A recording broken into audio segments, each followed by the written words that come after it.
Tarde con 20 minutos, ya estamos de regreso con más aquí en Telediario Vespertino.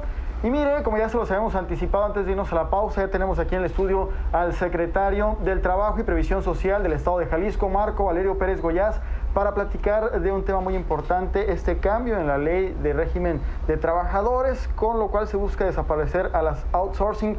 ¿Qué va a pasar con todos ellos? Para resolver muchas de sus dudas, le damos la bienvenida al secretario del Trabajo. ¿Cómo le va, secretario? Buenas tardes. Buenas tardes. Gusto saludarlos. Por supuesto que sí, el gusto es nuestro, sobre todo que nos pueda acompañar, ¿no? Y sobre todo con este tema, con este esquema que quiere combatir las malas prácticas vinculadas a la subcontratación. Y bueno, ya lo veíamos en este año que en pleno marco del Día del Trabajo el presidente decía no más outsourcing en México, pasa a ser ilegal. Sí, la reforma que entró en vigor el pasado 24 de abril dio como obligación que, pues, en esencia se declarara irregular o ilegal el tema de la subcontratación, con varias excepciones. Yo participé en los foros en el Senado de la República. Yo planteaba una ruta distinta. Me parece que es una ley que es demasiado agresiva y que no permite el tema de la competitividad como país frente al tema del desarrollo económico. Máxime si somos parte de un tratado de libre comercio tan importante como es el de TEMEC.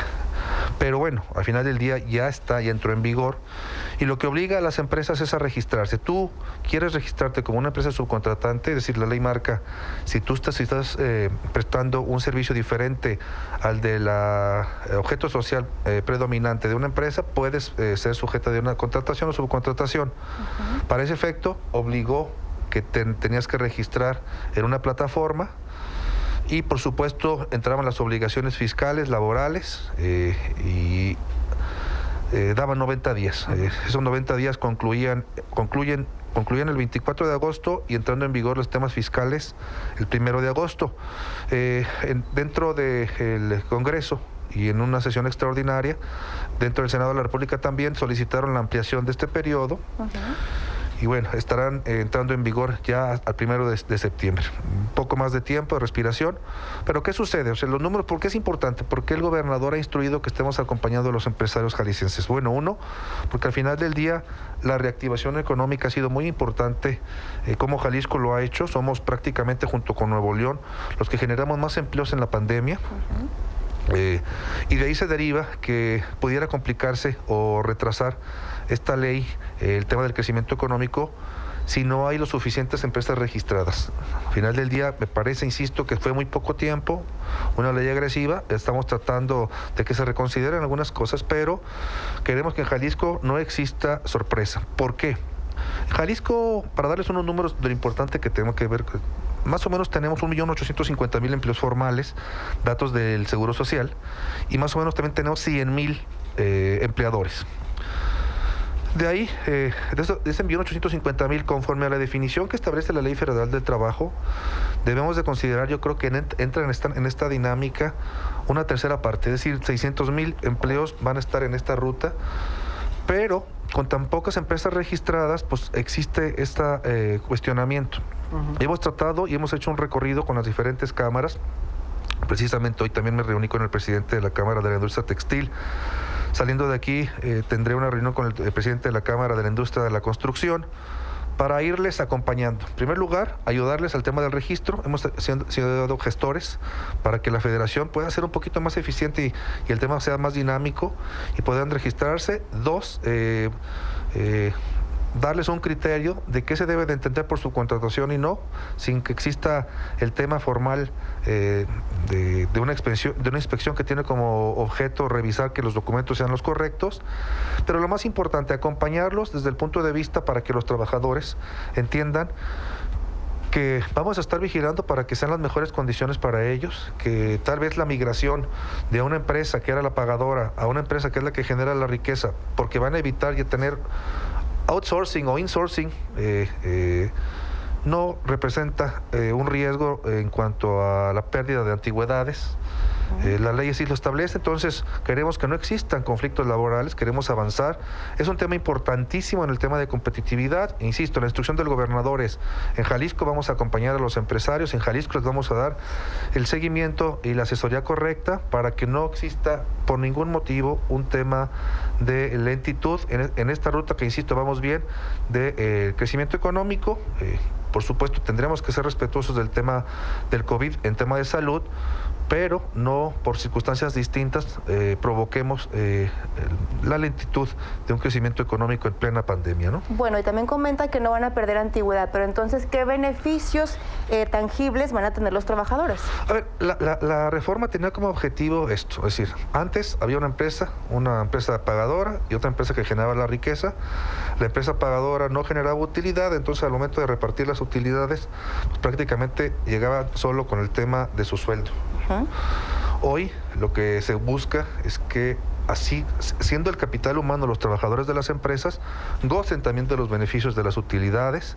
Eso es en primer lugar, y que por otro lado, en lugar de que se les pague correctamente lo que son el aguinaldo, todo lo que es el salario integrado, había algunas especificaciones o asesorías incorrectas que dieron como consecuencia esta eliminación, que lo pagaban vía bonos, etcétera, etcétera. Entonces, ¿qué tienen? Pues tienen una certeza de que donde trabajan y donde destinan su esfuerzo, donde son el capital humano, se les tendrá que valorar como personas y tendrán también su repercusión correcta en cuanto al sueldo, en cuanto a la utilidad de los trabajadores primordialmente.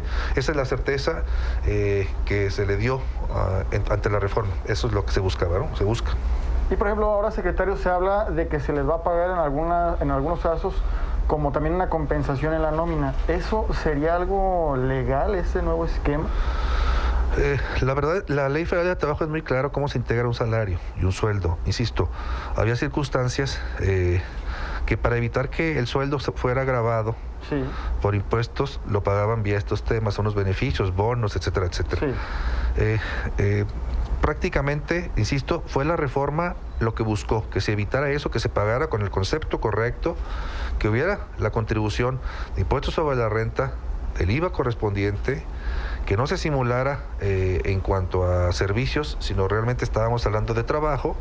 Entonces, lo correcto es que se pague como se establece claramente la Ley Federal del Trabajo en todo lo que integra un salario, y lo que está grabado, pues se graba, y lo que no, solamente acudan. Dos, por supuesto, que exista la homologación del sueldo para que lo mismo que se timbra en la nómina ante el SAT, de igual manera se registre ante el Seguro Social. Es una ley que coordina a varias autoridades, entre otras, por supuesto, la Secretaría del Trabajo federal y estatales, al SAT, al Infonavit, al IMSS, entre otras, al sistema financiero, para que, insisto, no exista una nómina timbrada, otra por fuera, otra registrada ante el SAT, otra registrada ante el IMSS, otra en el Infonavit.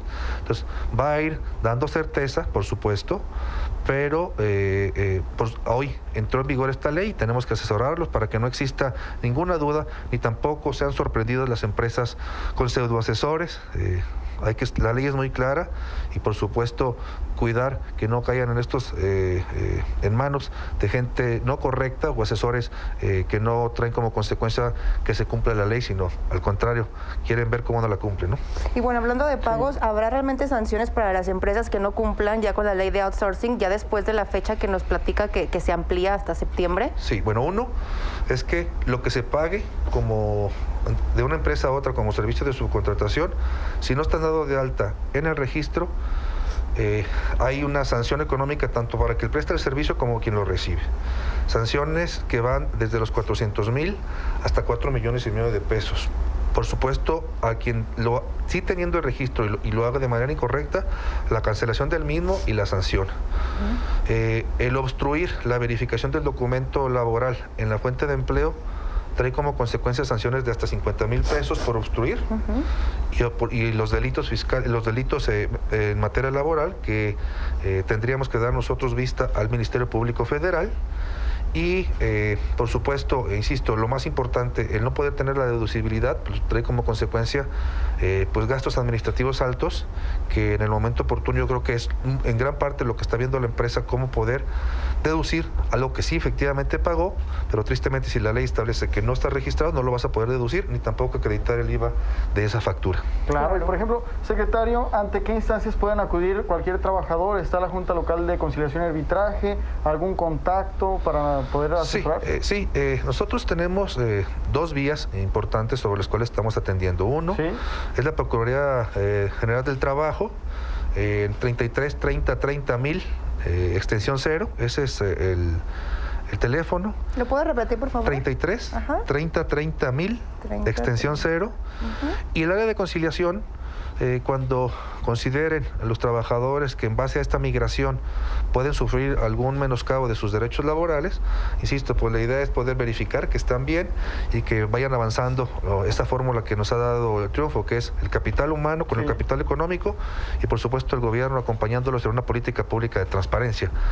Pero insisto, al ser una ley que entra en vigor tan rápido, puede haber alguna duda, pues con mucho gusto ahí estaremos asesorando tanto a los trabajadores como a los empresarios para que avancemos en la ruta de Jalisco en crecimiento económico, ¿no? Y sobre todo que se cumpla, ¿no?, el principal objetivo, que es que los derechos de los trabajadores no se sientan o se vean vulnerados. Es correcto. Obviamente, desde hace mucho tiempo se volteó a ver que el trabajador, pues, lejos de ser un número o una nómina, es el capital humano, es lo más importante que tienen las empresas. Claro. Bueno, por justicia es pagarles lo correcto, capacitarlos y bueno, darles certeza jurídica y patrimonial de que lo que se está haciendo no irá en contra de sus derechos laborales. Eso es muy importante, secretario Marco Valerio Pérez Goyaz, muchísimas gracias por ampliarnos más sobre este tema para que nuestros amigos televidentes y también los empresarios que nos están sintonizando pues tengan un panorama más claro. Nada más para cerrar, ¿cuándo es la fecha límite para desaparecer las outsourcing? Bueno, tienen hasta el día 1 de septiembre para registrarse. Quien considere que tiene la situación de ser subcontratante, quien no lo haga, pues obviamente tendrá que hacerlo, pero ya obligaciones totales en materia laboral y en materia fiscal, nosotros estaremos ya realizando el cumplimiento de esa ley a partir del primer día hábil de septiembre. Entonces, claro, si se crea una nueva empresa, pues tendrá su tiempo para poder registrarse, pero ya los que están haciendo las actividades al día de hoy, desde el primer día hábil de septiembre, tendrán esa obligación. Entonces ya prácticamente estamos a escasas días y semanas de la entrada en vigor de esta ley tan importante. A unos días. Muy bien, secretario Marco Valerio, muchas gracias. Gracias por ustedes, buena tarde.